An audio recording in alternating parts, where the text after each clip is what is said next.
입니다. 할렐루야. 네, 여러분 반갑습니다. 오늘도 거룩한 예배의 자리로 나오신 우리 성도님들 가운데 하나님의 헤아릴 수 없는 큰 위로와 또 회복의 은혜가 가득하시기를 예수님의 이름으로 축복합니다. 자, 오늘은 포기 없는 사랑이라는 말씀의 제목으로 함께 은혜를 나누겠습니다. 자, 우리는 살아가면서 수많은 선택을 합니다. 항상 좋은 선택을 하면 참 좋을 텐데요. 아쉽게도 가끔은 정말 뼈아픈 잘못된 선택을 하기도 합니다. 아니, 가끔이라기보다는 더 많은 시간 우리는 선택을 잘 못할 때가 많은 것 같습니다. 몇 년 전 한 가전제품 기업에서 흥미로운 소비자 조사를 발표한 적이 있습니다. 무엇이냐면 물건을 구매한 뒤에 가장 후회하는 순간이 언제입니까? 라고 하는 질문입니다. 의외로 1위가 기능 고장. 그러니까 좋은 제품인 줄 알았는데 실상 사용해 보니까 그렇게 썩 좋지 않더라. 제값을 하지 못하더라라고 하는 그런 항목이 아니었고요. 사고 나니까 더 좋은 신제품이 나왔을 때, 또는 내가 비싸게 주고 샀는데 값이 많이 내렸을 때, 그러니까 내 선택이 틀렸음을 깨달았을 때 후회한다라고 그렇게 답했다라고 합니다. 그래서 한동안 삼성전자가 가전제품 TV 선전을 하는데요, 타임슬립, 그러니까 시간을 다시 거슬러 올라가서 당시 제품을 구입하는 나에게 이렇게 막아서는 거예요. 그거 사지 마, AI 사. 그러니까 AI로 구입하는 것이 옳은 선택이다라고 하는 그러한 선전을 그런 식으로 과거의 내가 지금 미래의 나에게 달려가서 나는 그때 AI 선택하지 않았는데 하고 나니까 크게 후회했다. 그러니까 다시 내가 돌아간다면 나에게 AI 가전제품을 사라고 그렇게 선택을 권하고 싶다라고 하는 그런 내용의 선전이었습니다. 후회해도 이런 일은 일어날 수 없습니다. 과거의 내가 아무리 지금의 내가 아무리 과거의 선택을 후회한다 할지라도 돌아가서 그 선택을 바꿀 수는 없습니다. 이미 결정하고 또 선택해서 취소할 수도 없고 되돌릴 수도 없는 쏟아버린 물이 되었을 때 그 씁쓸함은 이루 말할 수가 없을 것입니다. 그런데요, 인생의 중요한 선택에서 실패했을 때는 그 좌절감이 훨씬 더 큽니다. 단순히 가전제품 뭘로 살까 고민하다가, 또는 내가 오늘 점심으로 오늘 저녁으로 어떤 반찬을 먹을까, 이런 선택의 문제가 아닙니다. 정말 인생의 중요한 선택에서 실패했을 때는 인생에 정말 큰 충격이, 후폭풍이 내게 몰려올 때가 많습니다. 투자에 실패했거나, 또는 진로를 잘못 선택했거나, 또 사람을 잘못 믿었을 때 우리는 깊은 절망의 구렁텅이에 빠질 때가 있습니다. 그러면 이런 마음이 들죠. 이제 내 인생 끝났다, 소망이 없다, 다시 돌이킬 수 없구나라고 하면서 스스로를 자책하고 또 정죄합니다. 오늘 우리가 읽은 이 본문의 말씀은 이스라엘 백성들도 그런 자책과 그런 슬픔을 경험했던 그런 막다른 길에 서 있는 상황에 있습니다. 지난 시간에 우리가 나눈 것처럼 마른 하늘에 울려 퍼지는 하나님의 깨우는 천둥 소리를 듣고서야 그들은 비로소 영적 치매, 영적 건망증에서 벗어나 자신들이 저지른 그 죄의 무게를 깨달았습니다. 눈에 보이는 왕을 달라고 고집을 부려서 결국 왕을 세우기는 했지만요, 그것이 하나님을 밀어낸 비참한 범죄였다라고 하는 사실을 뒤늦게 알게 된 것입니다. 이제 되돌릴 수 없습니다. 이런 상황 속에서 백성들은 공포와 절망에 질려서 사무엘에게 부르짖습니다. 이때 이 낙심하고 찢겨진 영혼들을 향해서 하나님의 신실한 종 사무엘이 위대한 영적 회복의 메시지를 선포하기 시작합니다. 어떤 말씀일까요? 오늘 말씀을 통해서 우리의 모든 실패와 잘못된 선택마저도 다 용납하시면서 여전히 우리를 하나님의 백성으로 기뻐하시며 은혜를 베푸심을 깨닫는 그러한 시간이 될 수 있기를 소망합니다. 자, 오늘 본문 19절 말씀을 보시겠습니다. 오늘 본문 19절 말씀 함께 읽겠습니다. 시작. 모든 백성이 사무엘에게 이르되 당신의 종들을 위하여 당신의 하나님 여호와께 기도하여 우리가 죽지 않게 하소서. 우리가 우리의 모든 죄의 왕을 구하는 악을 더하였나이다. 마른 하늘의 천둥과 비바람 앞에서 두려워 떨던 백성들은요, 사무엘에게 나와서 간청을 합니다. 여호와께 기도하여 주십시오. 우리가 죽지 않도록 간구해 주십시오라고 사무엘에게 간청을 합니다. 이미 사울은 왕으로 세워졌고 또 이 선택은 돌이킬 수 없는 그런 기정사실이 되었습니다. 주사위가 던져진 것입니다. 이 절망적인 상황 속에서 사무엘은 뜻밖의 위로를 건넵니다. 바로 20절 말씀인데요. 말씀을 보시면 사무엘이 백성에게 이르되 두려워하지 말라. 너희가 과연 이 모든 악을 행하였으나 여호와를 다른 데에서 돌아서지 말고 오직 너희의 마음을 다하여 여호와를 섬기라 라고 그렇게 위로하면서 선포합니다. 사무엘의 이 권면은 매우 중요한 의미를 담고 있습니다. 왜냐하면 복음의 핵심을 관통하기 때문에 그렇습니다.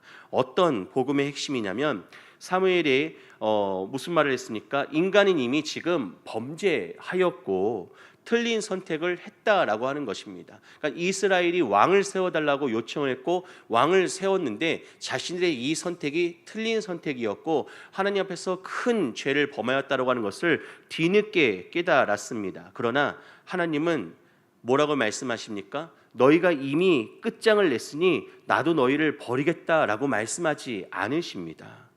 오히려 과거의 잘못된 선택에 묶여서 절망하고 후회하는데 시간을 쓰지 말고 바로 지금 이 순간부터 다시 마음을 다해 여호와를 향해 돌아서라라고 그렇게 권면을 합니다. 우리는 범죄하였는데 하나님께서는 그 자리에 계속 서서 우리가 돌아서기를 기다리고 계십니다.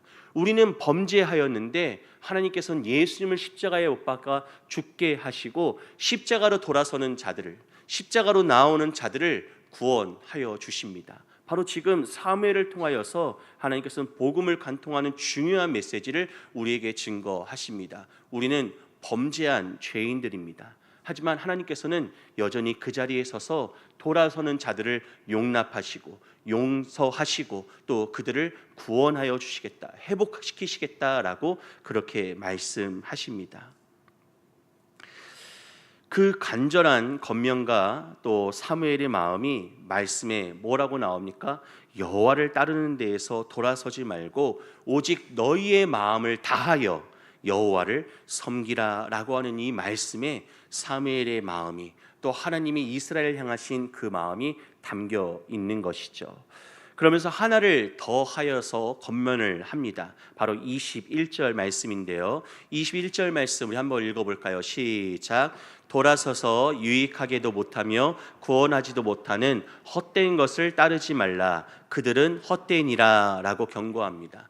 지금 이들에게 있어서 유익하게도 하지 못하고 구원하지도 못하는 것은 두 종류입니다. 바로 그들이 우상으로 섬겼던 바알과 아스타롯, 그 우상입니다. 그들은 만들어진 것입니다. 생명이 없습니다. 그들은 손이 없습니다. 발이 없습니다. 움직일 수 없습니다. 아무리 이스라엘이 구원을 외치고 자신들을 살려달라고 간청을 해도 손이 짧아서 능력이 없어서 이스라엘을 구원할 수 없습니다. 또 하나가 있습니다. 바로 이스라엘이 원해서 세워진 왕 또한 그들을 구원할 수 없습니다. 그들을 위협해서 구원할 수 없습니다. 이스라엘은 왕을 세워달라고 말할 때에 주변 국가들처럼 왕이 세워지면은 군사력도 강해지고 왕을 중심으로 민족이 백성들이 하나로 모이겠다. 그들이 일어서면은 강한 힘이 되고 그리고 주변 국가에 위협을 하는 것이 아니라 오히려 우리들도 주변 국가를 위협하는 그런 힘 있는 나라가 될 것이다라고 생각을 했습니다. 사실 이전의 사사 시대 때 이스라엘이 주변 나라들의 괴롭힘을 당하였습니다. 그것은 하나님께서 이스라엘의 범죄함을 깨우치시기 위하여 그들을 돌이키기 위하여 주변 나라들을 이용하신 것입니다. 도구로 사용하셔서 이스라엘을 깨우치시기 위해 이스라엘을 괴롭히셨는데 이스라엘은 오히려 주변 나라들이 힘이 있어서 왕이 있어서 자신들을 마음대로 할 수 있다라고 생각을 했어요. 그러니 끊임없이 하나님의 어떤 능력과 하나님의 어떤 깨우침 앞에 깨닫고 회개하는 순간은 잠시였고 계속 하나님을 돌아서서 범죄하고 또 하나님의 심판을 받고 하는 일들이 반복되었습니다. 헛된 우상과 세상의 시스템은요, 우리가 위기에 처했을 때 아무런 도움이 되지 못합니다. 그래서 사도 사무엘은 돌아서서 유익하게도 못하며 구원하지도 못하는 그 헛된 것, 뭐예요? 우상과 너희들 앞에 세움받은 왕을 따르지 마라. 그들은 헛되니라 라고 그렇게 경고합니다. 아니, 지금 왕이 세움받았는데 왕을 따르지 말라고요? 물론 한 나라의 백성으로서 왕의 명령을 따르는 것은 중요하죠. 하지만 그들의 중심에 누가 있어야 되는지를 분명하게 다시 깨우치고 있는 말씀입니다. 우리 역시 인생에서 수많은 잘못된 선택을 하고 또 뼈아픈 실패를 경험합니다. 어떤 분은 물질의 선택에서, 또 어떤 분은 자녀 양육이나 또 인간관계의 세상적인 방식을 쫓아가다가 막다른 골목에 이를 때가 있습니다. 우리가 실수하고 또 잘못된 선택을 하고 실패할 때 사탄은 그때를 놓치지 않고 우리의 귀에 속삭입니다. 너는 이미 틀렸어. 네가 그러고도 성도냐? 하나님은 너 같은 사람의 기도 듣지 않으셔. 너는 다시 일어설 수 없어. 회복될 수 없어. 하나님은 너를 용서하지 않으셔. 이렇게 속삭입니다. 여러분, 그러나 기억하십시오. 과거의 실패보다 더 무서운 것은 그 실패에 주저앉아 하나님께로 돌아서지 않는 것입니다. 이스라엘 백성들이 비록 이전에 실패했습니다. 하나님 앞에서 범죄하였습니다. 하지만 이전보다 더 중요한 것은 지금입니다. 지금 하나님께로 돌아서는 것이 매우 중요합니다. 우리가 운전하다가 길을 잘못 들어서서 고속도로로 또 나들목을 놓치거나 또 엉뚱한 길로 들어섰을 때에 내비게이션은 이렇게 말합니다. 이렇게 말하지 않습니다. 당신은 끝났습니다. 잘못 들어왔습니다. 운전을 이따위로 합니까? 이제 운전하지 마십시오. 포기하십시오. 라고 말하지 않습니다. 어떻게 말합니까? 그 순간 즉시로 경로를 재탐색합니다. 이렇게 말을 합니다. 나는 실수하고 잘못 선택하고 잘못 들어섰는데 내비게이션은 그 즉시로 바로 경로를 재탐색합니다 라고 현재 위치에서 목적지로 가는 최선의 세계를 다시 안내합니다. 하나님은 우리의 과거의 잘못된 선택에 묶여 자책하기보다 잘못 들어선 지금 그 자리에서 다시 주님을 향해 발걸음을, 방향을 틀기를 기다리고 계심을 믿으시기를 바랍니다. 예레미야 3장 22절 말씀에 보시면 배역한 자식들이 돌아오라, 자식들아 돌아오라, 내가 너희의 배역함을 고치리라 하시니라 라고 말씀합니다. 그런 분이 우리 하나님이셔요. 배역한 자식이라 할지라도 돌아오기를 기다리시는 분이 하나님이십니다. 그 하나님의 모습을 가장 잘 표현하는 것이 바로 탕자를 기다리는 아버지 아닙니까? 그 아버지는 자신의 둘째 아들이 모든 것을 가지고 자신을 떠났을 때 그날부터 밖에 서서 그 아들이 돌아오는 순간을 기다리고 있습니다. 그리고 돌아왔을 때 어떡합니까? 맨발로 먼저 뛰어나가 맞아줍니다. 바로 하나님의 마음이 이렇습니다. 배신하고 범죄하고 욕하고 떠나간 자식이라 할지라도 돌아오는 그때를 기다리면서 맞아주시는 분이 하나님이십니다. 돌아오면 어떻게 됩니까? 회복합니다. 아들 신분도 회복할 수 있고요. 그 손에 손가락 그 가락지가 또 그리고 좋은 옷을, 맛있는 음식을, 또 대우 신분을 상승시켜서 대우해 주십니다. 그런 분이 하나님이십니다. 그렇게 여러분, 과거의 실수로 인한 스스로의 자책이나 또 잘못된 선택으로 인한 실패의 좌절을 여러분 과감히 던져버리시고 일어나시고 오늘 바로 이 순간 내 마음의 방향을 온전히 주님께로 고정하는 성숙한 성도님들 되시기를 바랍니다. 하나님께서 배역한 우리를 고치시고 회복시키실 줄로 믿습니다. 자, 이제 백성들이 하나님께로 돌아올 수 있는 근거는 그들의 의로움이나 그들이 세운 방법이나 대책에 있지 않습니다. 사무엘은 백성들로 하여금 깨닫게 하기 위하여서 아주 놀라운 선포를 이어서 하는데 바로 22절 말씀입니다. 22절 말씀도 우리 함께 읽겠습니다. 시작. 여호와께서는 자기 백성으로 삼으신 것을 기뻐하셨으므로 여호와께서는 그의 크신 이름을 위하여서라도 자기 백성을 버리지 아니하실 것이요. 네, 이스라엘은 하나님을 버렸지만 하나님은 자기 백성들을 버리지 않으십니다. 왜 그렇습니까? 말씀을 보니까 자기의 크신 이름 때문입니다.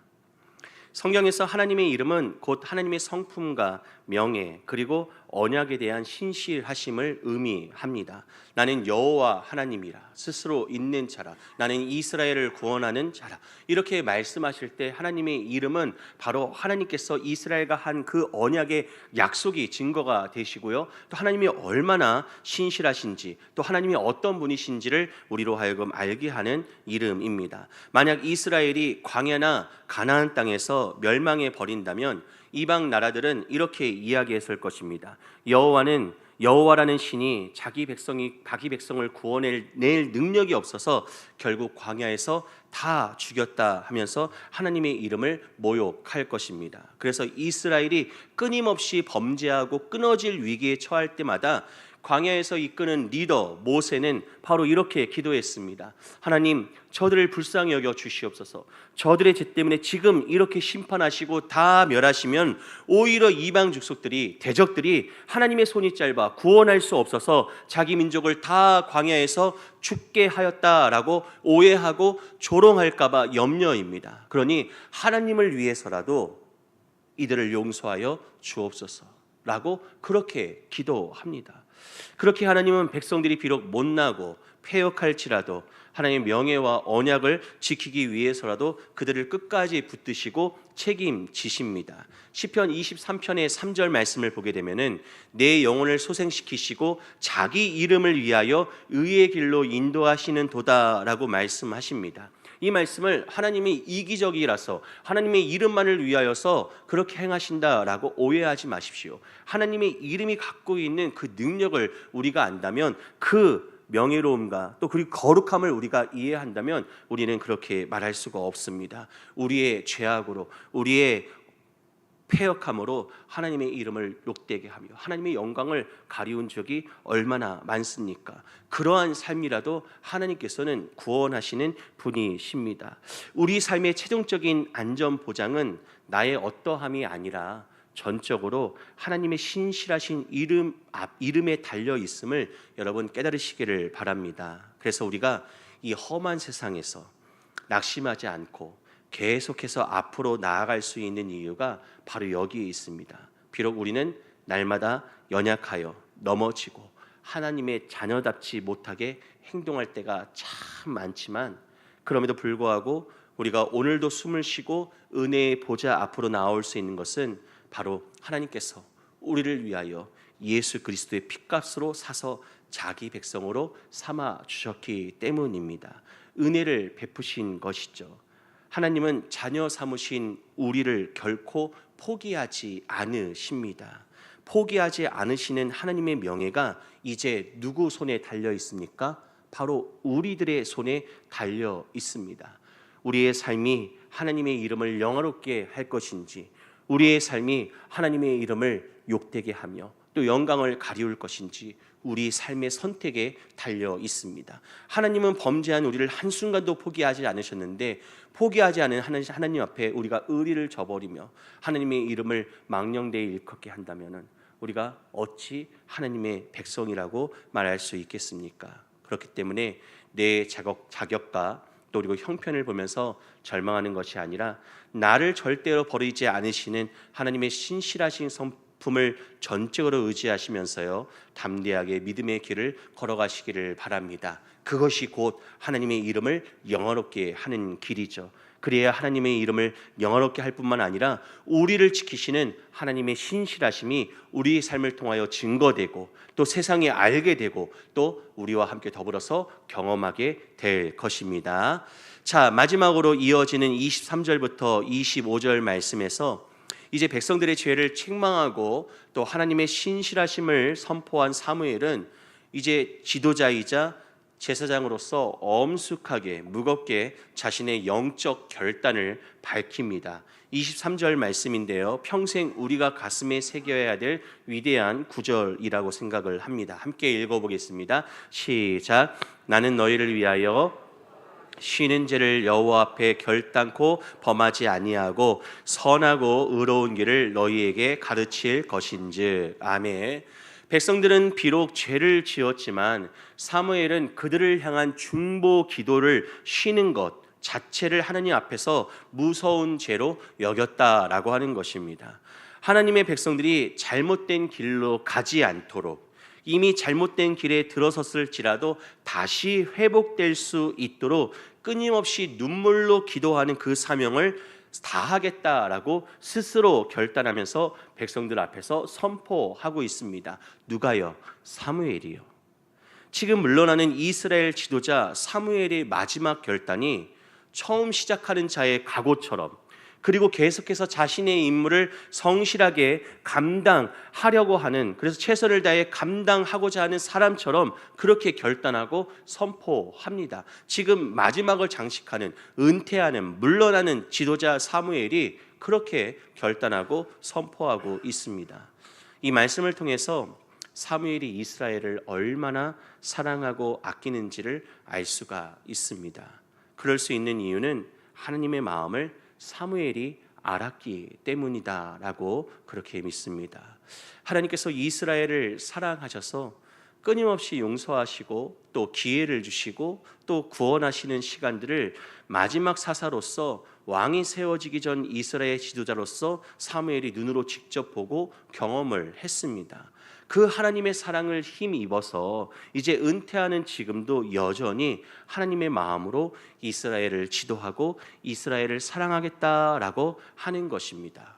그래서 저는 이 말씀을 보면서 볼 때마다 나중에 나도 은퇴할 때 고별 설교로 이거 해야지, 이 말씀 전해야지, 또는 제가 성산교회를 만약에 떠나는 그때가 온다면 고별 설교를 할 수 있는 기회가 주어진다면 이 말씀 한 구절로 함께 마지막 석별의 정을 나눠야지라는 생각을 했습니다. 무엇입니까? 나는 기도하는, 여러분을 위하여 기도하는 죄를 쉬지 않겠습니다. 비록 이 자리에서 함께 예배하고 함께 신앙생활하고 함께 우리가 교제하지 못하지만 떠나 있는 자리에서도 기도하는 것을 쉬지 않겠습니다. 떠올리면서 기도하고 또 생각하고 마음에 두겠습니다 라는 생각을 했어요. 그러니까 이전에 교회에 사역했던 교회 성도님들이 생각이 나는 거예요. 그 성도님 생각이 났는데 지금 어떻게 지내실까 궁금하기도 하고, 때로는 전화 연락이 오기도 하는데 다 헤아릴 수는 없지만 하나님께서 우리 성도님들의 삶 가운데 정말 그 사랑의 마음으로 또 용서하시고 또 구원하시고 회복시키시는 놀라운 능력과 은혜가 가득하시기를 소망합니다라는 마음으로 기도합니다. 나중에 제가 떠나고 난 다음에도 그렇게 기도하겠습니다. 그러니 박천호 목사님 떠나고 난 다음에 그렇게 기도하고 계신다고 하는데 기도하고 있나? 하고 확인 전화 해보세요. 근데 꼭 전화하셨을 때 누구입니다 라고 말씀하셔야지 저 아시죠? 라고 하시면 굉장히 곤란할 수가 있습니다. 네, 아시죠? 네. 그리고 여기서 마치지 않습니다. 이어서 사무엘은 백성들에게 마지막으로 당부합니다. 24절과 25절 말씀인데요. 이 말씀 한 절씩 우리가 읽어보겠습니다. 제가 먼저 읽겠습니다. 너희는 여호와께서 너희를 위하여 행하신 그 큰 일을 생각하여 오직 그를 경외하며 너희의 마음을 다하여 진실이 섬기라. 만일 너희가 여전히 악을 행하면 너희와 너희 왕이 다 멸망하리라. 네, 끝까지 여호와를 경외하며 마음을 다하여 진실이 섬기라라고 권면을 합니다. 만일 여호와의 목소리를 무시하고 여전히 악을 행하면 백성뿐만 아니라 그들이 그토록 자랑스럽게 세운 왕까지도 다 멸망하게 될 것이라고 단호하게 경고하면서 설교를 마칩니다. 이 말씀은 오늘날 왕 같은 제사장으로 부름을 받은 우리 모든 성도들에게 주시는 무겁고 중요한 사명입니다. 우리는 가정을 위하여서, 자녀를 위해서, 그리고 이 나라와 교회를 위해서 중보의 기도의 손을 들어야 될 왕 같은 제사장들입니다. 누군가의 허물과 잘못된 선택을 보았을 때 비난하고 정죄하는 것은 쉽습니다. 쉽게 할 수 있습니다. 그러나 성경이 우리에게 요구하는 것은 무엇입니까? 성숙한 신앙은 사울처럼 짐짝 뒤에, 짐 보따리 뒤에 숨거나 이스라엘처럼 원망하는 것이 아니라 사무엘처럼 무릎을 꿇고 기도하기를 쉬는 죄를 범치 않는 것이 바로 성숙한 신앙, 성숙한 그리스도인의 모습입니다. 그래서 우리는요, 왕 같은 제사장으로 부름 받아서 우리가 기도를 쉬지 않고 더불어서 사무엘과 같이 기도하겠다는 마음으로 감당할 때에 우리가 자랑하는 그 모든 것들이 온전히 보존되고 더 부흥하고 더 충만할 수 있습니다. 이 기도가 얼마나 중요한지 세계적인 영적 지도자이자 또 기도의 아버지라고 불렸던 사람이 있습니다. 여러분 다 아실 거예요. 바로 조지 물러 목사님이십니다. 이 목사님 평생 5만 번 이상의 기도 응답을 받은 비결에 관해서 책을 썼는데, 그 책이 뭐라고 얘기하냐면은 기도 응답의 비결은 특별한 재능에 있지 않다라고 말합니다. 그러니까 기도의 어떤 은사, 기도의 능력이 있어서 기도 응답을 그렇게 많이 받은 것이 아니다라고 하는 거예요. 그럼 기도 응답을 받은 비결이 무엇일까요? 바로 낙심하지 않고 응답될 때까지 중보 기도의 자리를 끝까지 지켰기 때문입니다. 그 자리를 지키니 하나님께서 역사하십니다. 그리고 조지 물러 목사님의 기도의 특징은 선포더라고요. 아직 얻은 것이, 필요한 것이 내 손에 주어진 것이 하나도 없지만 선포하셨더라고요. 하나님, 지금 우리 고아들을 먹일 빵이 많이 필요합니다. 근데 빵이 하나도 없습니다. 지금 빵 주셔야 됩니다. 빵 주실 줄로 믿습니다. 빵 주셨습니다. 아멘 하고 기도를 마치고 일어났어요. 그냥 선포하고 믿고 의심하지 않고 일어납니다. 그럼 바깥에 빵차가 들어오는 거예요. 우유차가 들어오는 것입니다. 그런 이제 놀라운 능력을 경험했는데, 조지 물러 목사님에게 어릴 적부터 함께 자랐지만 구원받지 못한 친한 친구들, 안타까운 5명의 친구가 있었습니다. 그는 이 친구들의 영혼 구원을 위해서 날마다 무릎을 꿇기 시작했습니다. 첫 번째 친구는요, 기도한 지 1년 만에 주님께로 돌아왔습니다. 두 번째 친구는요, 기도한 지 5년 만에 돌아왔습니다. 세 번째 친구는요, 12년 만에 회개하고 하나님 품으로 돌아왔습니다. 하지만 나머지 두 친구, 5명 중에 두 친구는 끝까지 마음을 열지 않았습니다. 그럼에도 조지 물러 목사님은 중보 기도를 쉬는 죄를 범하지 않기 위해서 병상에 누워서도 숨을 거두는 마지막 순간까지 무려 몇 년 동안 기도를 했냐면 52년 동안 그 두 친구의 이름을 부르면서 눈물로 기도했습니다. 그가 세상 떠날 때까지도 그 두 친구는요, 예수님을 믿지 않았습니다. 그래서 세상 사람들은요, 조지 물러 목사님이 그렇게 기도하면 다 응답받고 5만 번 이상 응답받고 정말 위대한 어떤 기도의 업적을 남겼는데, 두 친구는 기도 응답을 받지 못했다, 목사님의 기도가 실패했다라고 그렇게 말했습니다. 그러나 결과는 어땠을까요? 조지 물러 목사님의 장례식장에서 네 번째 친구가 자신의 친구 뮬러의 삶과 기도의 진정성에 복받치는 감동을 받아서 그 자리에서 회개하고 예수님을 영접한 것을 믿으시기를 바랍니다. 그리고 마지막 5번째 친구 역시 조지 물러 목사님이 세상을 떠난 지 수개월 뒤에 마침내 주님 앞에 무릎을 꿇었습니다. 결국 조지 물러 목사님이 드린 52년간의 중보 기도는요, 단 하나도 땅에 떨어지지 않고 100% 응답된 것입니다.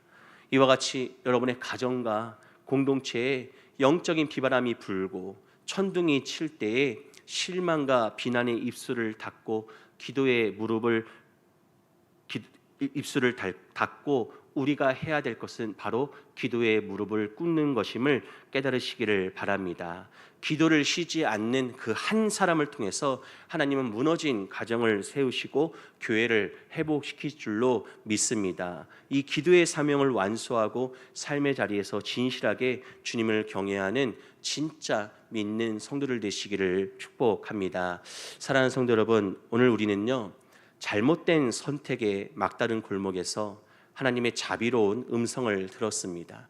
이스라엘 백성들이 왕을 세워달라고 그렇게 간청해서 결국 왕을 세워주셨는데요. 그것이 하나님 앞에서 큰 죄라고 하는 것을 뒤늦게 깨달았습니다. 이스라엘 백성들은 뒤늦게 깨닫고 하나님의 큰 심판이 임할 것 같다라고 하는 두려움에 사로잡혔습니다. 하지만 하나님께서는요, 그 이스라엘을 포기하지 않으시고 범죄한 자들을 끝까지 품어주셨습니다. 그들에게 바란 것은 지금 당장 바로 하나님께로 돌아서는 것이었습니다. 이스라엘은 왕을 구하는 큰 악을 행하면서 절망의 구렁텅이 속으로 스스로 빠져들었지만 하나님은 사무엘을 통해서 두려워하지 말라, 내 이름을 위해서라도 너희를 버리지 않겠다라고 회복의 소망을 던져주셨습니다. 그리고 소망만 주시는 것이 아니라 우리에게는 사무엘보다 더 완벽하게 우리를 위하여서 기도하기를 쉬지 않으시는 참된 중보자를 세워주셨습니다. 바로 우리 주 예수 그리스도이십니다. 예수님은 우리가 죄의 길, 헛된 우상의 길에서 방황하면서 잘못된 선택을 반복할 때에도 우리를 정죄하지 않으시고 포기하지 않는 사랑으로 십자가에서 피 흘려 죽으신 분이십니다. 저들의 죄를 용서하여 주옵소서라고 외치시면서 구원의 길을 열어주셨습니다. 그리고 지금도 하나님 우편에 계셔서 우리를 위하여 친히 간구하여 주십니다. 그 주님의 신실하신 기도와 사랑이 우리 가운데 있기에 우리는 오늘도 실패의 자리에서 다시 일어설 수 있습니다. 우리가 계속해서 하나님과 세상으로 나아갈 때에 이미 지나간 과거의 실패와 후회에 묶여서 두려워 떨어서는 안 됩니다. 나를 결코 버리지 않으시는 하나님의 크신 이름을 신뢰하면서 오직 주님께로 우리의 마음을 돌려 세워야 합니다. 그리하여 내게 주신 중보의 기도 자리를 우리도 함께 더불어서 예수님과 신실하게 지켜내고 또 삶의 모든 순간마다 마음을 다해서 주님을 진실히 예배할 때에 우리는 삶의 실패의 자리가 아니라 승리하는 성도들이 될 줄로 믿습니다. 오늘 말씀을 기억하시면서 붙들고 기도하실 때에 바로 참된 중보자 되시는 예수님과 함께 더불어 기도하기를 쉬는 죄를 범치 않는 우리 모두가 될 수 있기를 바랍니다. 또한 우리도 누군가에게 중보하는 자가 되어서 그들이 삶의 어려운 가운데서 다시 일어설 수 있도록 손을 내밀고 도와주는 그러한 힘 있는 기도의 중보자들 될 수 있기를 예수님의 이름으로 축복합니다. 우리